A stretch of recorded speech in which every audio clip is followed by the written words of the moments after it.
You know, if I'm being honest, this feels kind of cursed. I'm pulling teeth, but we got to do it. Because we are making a big toothy pit for our Chaos Waste table. I'm inspired by the Sarlacc pit from Star Wars, and also the sea lamprey. And also, can you believe that this is the mouth of a turtle?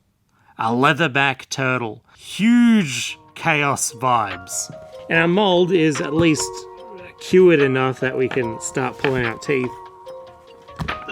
Some of them get pretty stuck. So then we can start casting them in clear resin.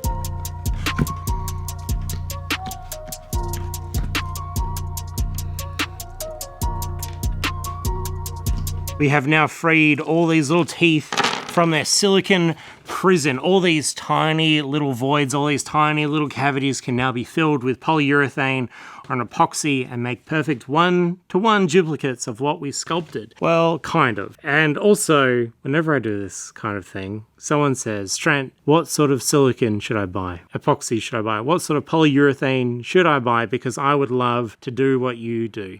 And that answer can be answered with my bin.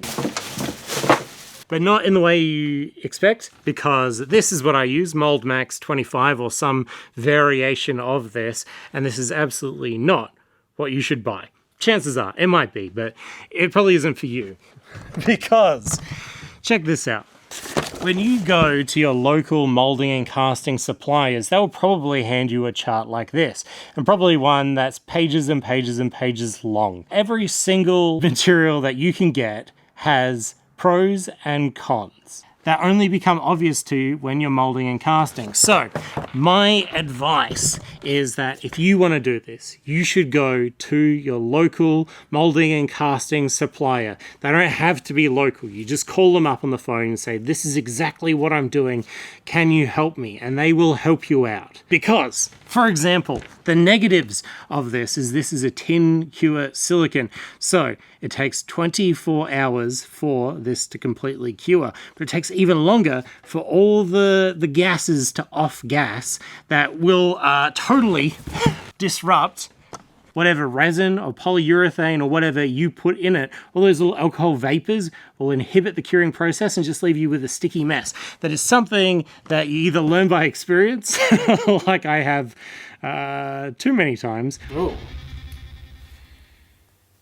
Why was that all... What? The resin must...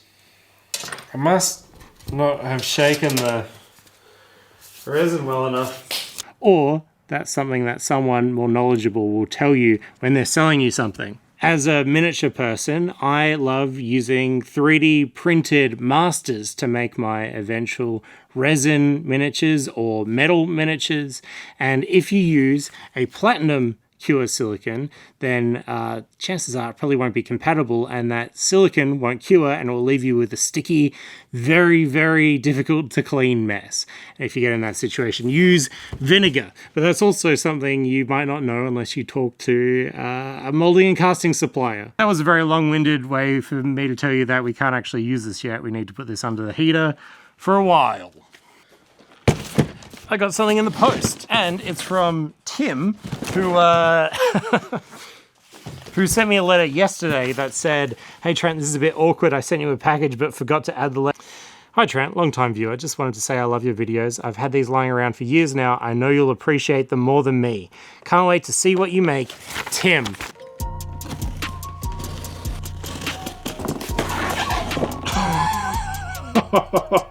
No way. Oh my god. Wow. New in package. That's so mad. Thank you.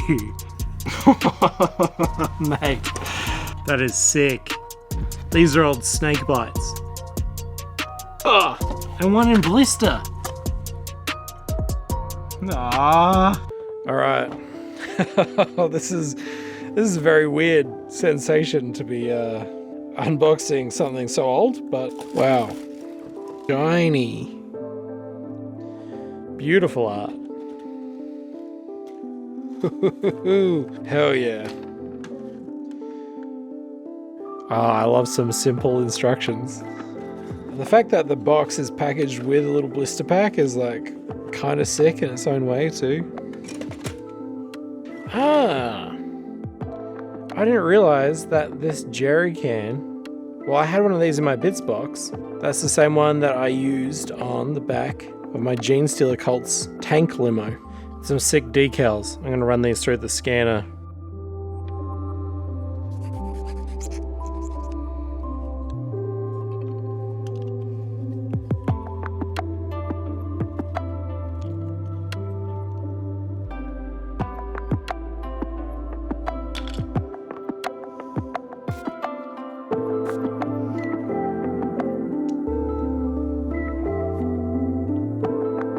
Okay, all put together, all assembled as per the instructions. It's a thing of beauty. So I'm assuming that the plastic kit is kind of like a universal kit, and then the metal bits were like an upgrade kit, and that's how they form this box. I assume there's different variants that can be made from the base model, but this metal body that came with this kit, it didn't line up super well with the plastic arms, so I just used a bit of sprue goo to mend that, fill in the gaps. I think it's cool. I think it looks rad. But I also received something in the mail that could give this a little bit extra juice. Classic. Every time Curtis sends me something, I get one of these. Ramshackle Curtis sent this to me. Third-party Goblins by Foxbox. And Curtis does the molding and casting for Foxbox. Look at this wicked model from Foxbox. Isn't that sick?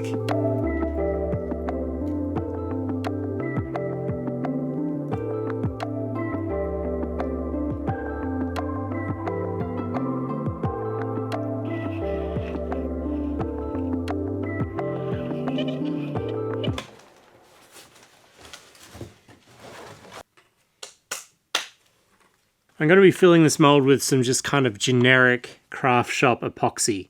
I don't normally buy this stuff because it's expensive for what you get, but this was given to me from a friend that bought it with good intentions and they're not going to use it. So measurement is super simple with this one. It is just a 1-to-1 ratio.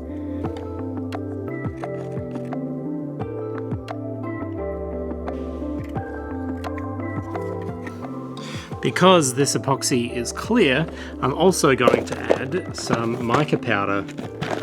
Maybe some white, or I could do a little bit of glow in the dark. Obviously I'm going to do glow in the dark.